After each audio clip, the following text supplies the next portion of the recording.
of a sister, may Allah subhanahu wa ta'ala grant her ease, she told me, you can give my example in your talks. 3 years, she was crying and fighting with her folks to marry a certain person, and she was so desperate. And the guy was a decent guy. And I met both of them.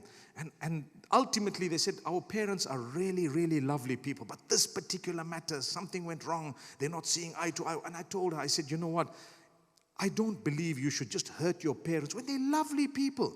I mean, try to talk to them and again and again and again. And maybe if they're a bit upset and they're arguing and so, no problem, let that happen. But don't do something, especially when there's nothing. Like, the reasons they gave were there. They were relatively, but they don't know this particular person. They're saying, we've got this and this condition. And the guy's family is saying, no way, no conditions. And so 3 years passed. It didn't happen.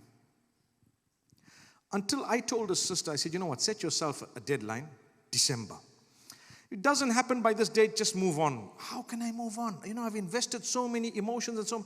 One wonders what must have happened. May Allah bless you. You're not the first person who's going to have to move on, and you're never going to be the last one. We've all moved on. The sister reluctantly tried to move on, said, okay, the guy got married.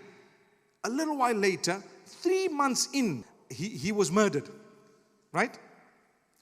Guess what happened? Very, very sad.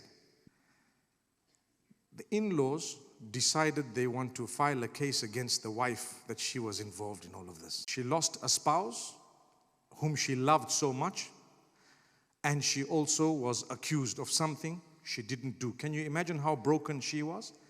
And this sister, I didn't know about it. The sister calls me, the first one, and says, this is what happened, and now I know why Allah didn't want me to be in that situation, because His death was always written. I wouldn't have known. But now, if I was in there and I was accused of something of this nature, imagine what would have happened to me. The matter was solved and everything happened. But I'm just giving you an example why sometimes Allah holds things back.